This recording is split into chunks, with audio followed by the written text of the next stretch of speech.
just thought I'd do this quick video in light of what's been happening in the UK over the last few weeks of dog attacks on people and things like that.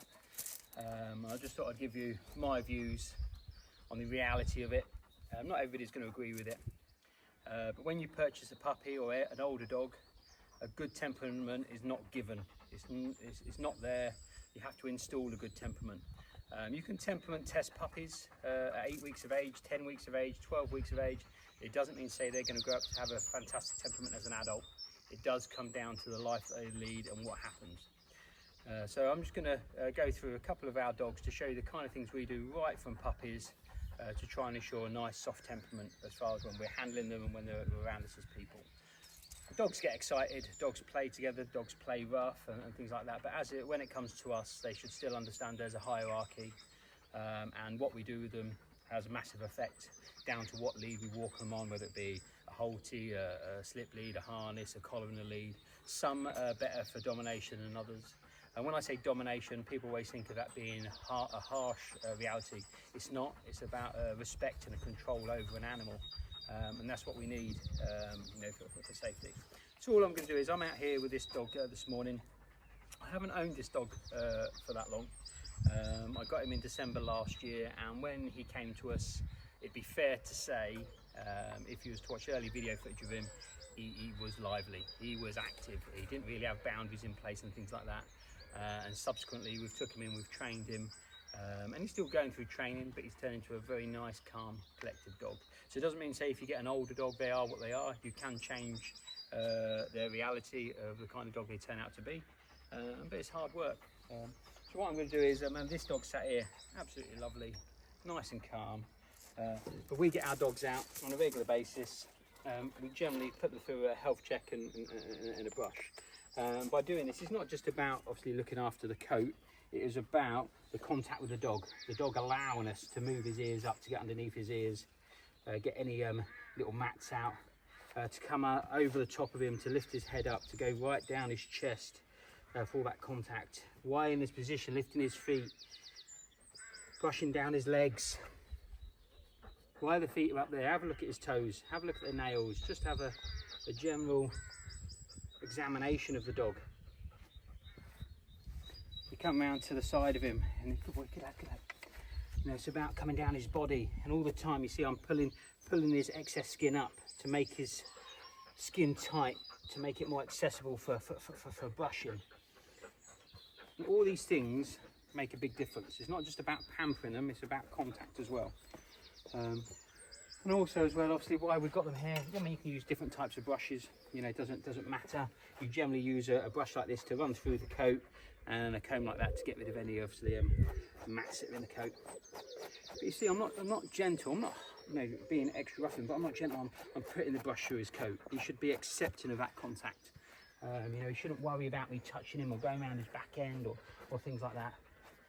And while you're in this process, it gives you the opportunity to give the dog a bit of a health check, to have a look in his eyes,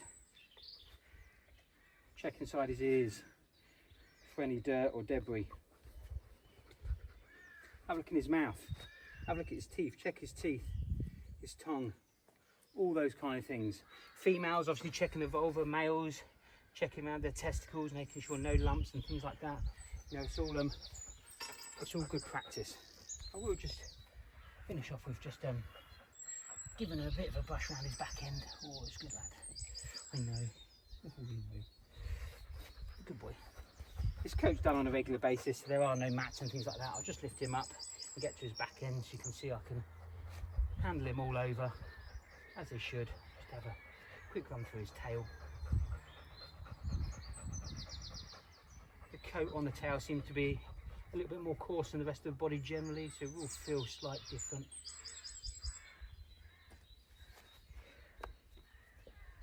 But as I say, this temperament is not given. It's something you teach, good temperament. It comes down with manners. I put it in perspective, it's like having a child.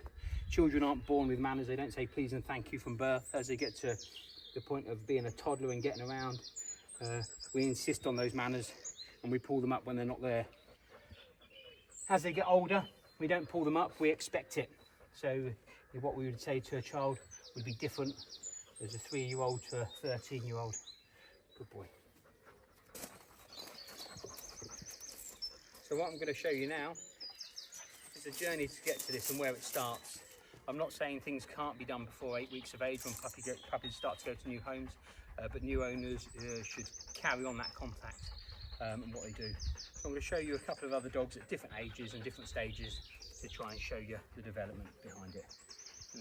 A good boy, aren't you?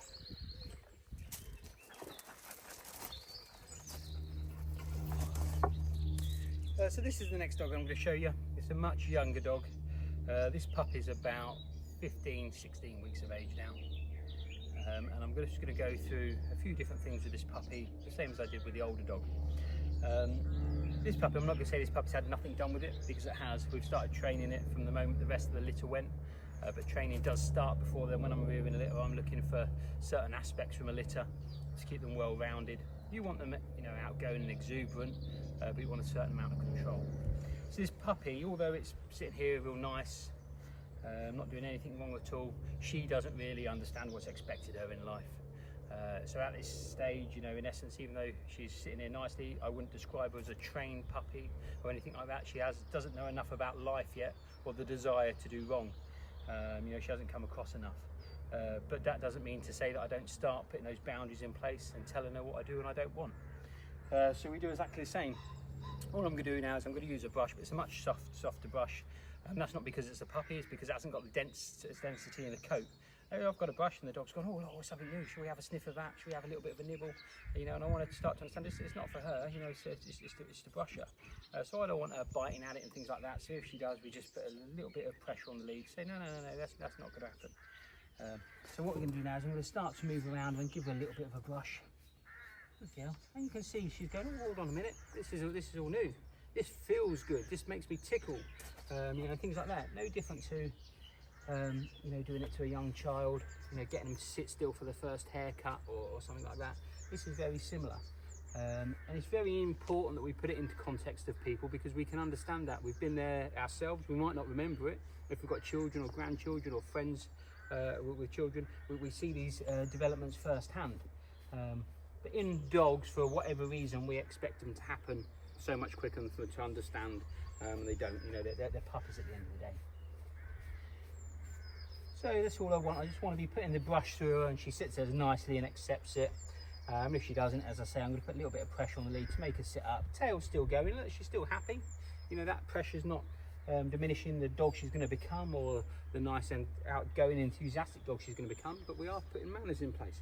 Good girl. Move around a little bit and just give her a little bit of a health check, exactly the same as I did with the older dog.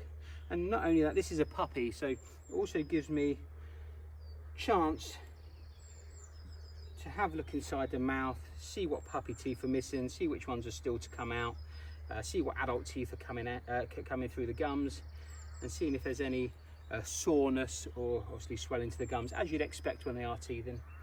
Good girl. Still going to move around. Let's see, move around a bit. Good girl. To the camera. And just show you. I do exactly the same. So I start to put in place the same thing as I do with that older dog. Going through the chest, the feet. Good girl. Just have a look at this. Her feet. And also as well, I'm going to pick her up and just have a look at her back end, just to give her a check, and you'll see that this is going to be something very new to her. She goes, oh, do you know, what were you looking at? Oh, I'm just having a look, just having a check, just making sure all's good, no lumps or bumps in any places. Good puppy. And this is the kind of temperament that we want from a puppy. But as I say, if I stopped doing this now and left this puppy to his own devices right up until a year of age, it wouldn't sit here calmly like this. It wouldn't be a nice soft temperament like this. It would develop into a bit of a hooligan.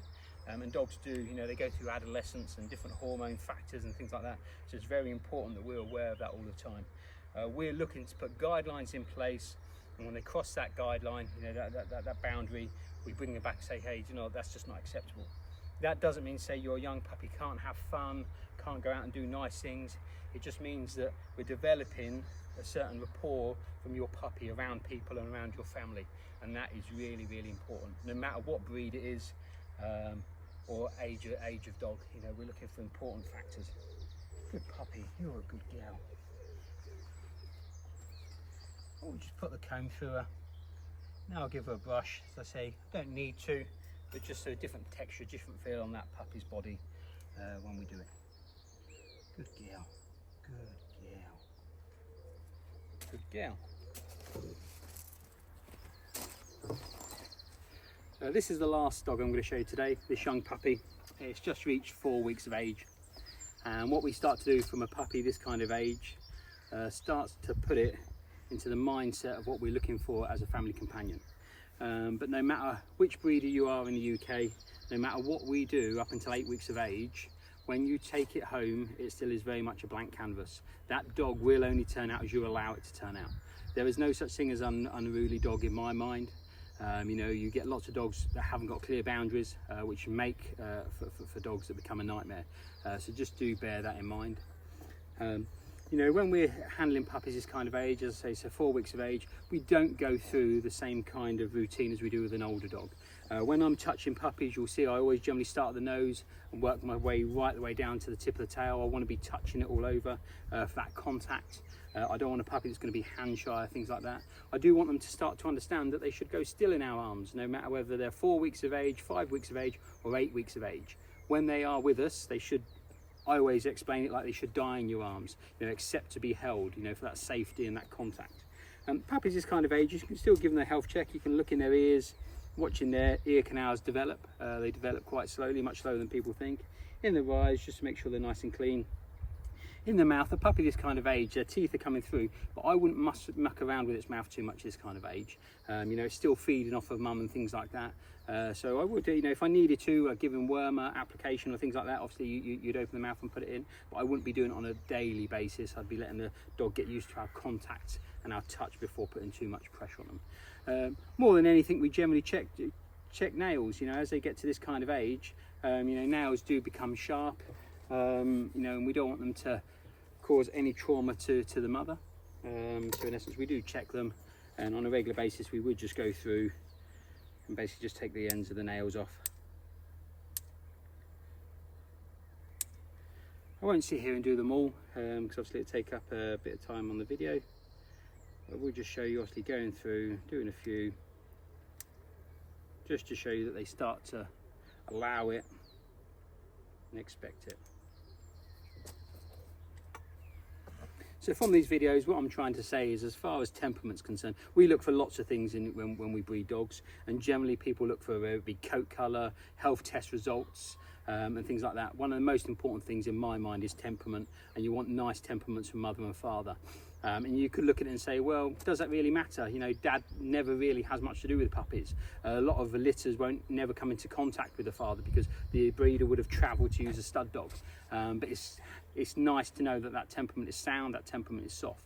As far as mother's temperament is concerned, that's important because that mother is going to rear these puppies. She's going to rear them a lot more than you are up until the age of 6 weeks of age. So she's going to be in with them full time, and if they do something she doesn't like, she's going to tell them, and that is important. And you want a nice soft temperament as far as mum's concerned. You want it to do enough to have contact with the puppy if it's doing something it shouldn't be doing, but you don't want it to go over the top.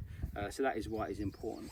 Yeah, but puppies this kind of age, as I say, we start to go through certain routine with them contact wise to make for nice puppies. They should be a ball of energy when you put them down on the floor, but when they go to new homes at 8 weeks of age, they are still a blank canvas. It will only turn out as that new owner allows it to turn out.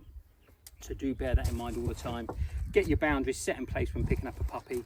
No matter what the breed, what you're going to allow, whether it be on the sofa, off the sofa, allowed to pick up your shoes, not allowed to pick up your shoes, all those normal things that seem so easy to understand and say, well, of course we don't want it to pick up our shoes. Well, you have to put the shoes away then, unfortunately. If they're there, the puppy is going to go to them, they are going to smell of your sweaty feet, and your puppy is going to be engrossed with that salt content in your shoes. So it's like I said, it's just getting used to what you think is going to be right, what you're going to allow, and what, you know, everyone else in the house should allow as well.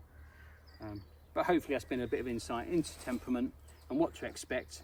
But ultimately, remember, it's your puppy, you're bringing it up into this world, into society, and it's only going to turn out as you allow it to turn out.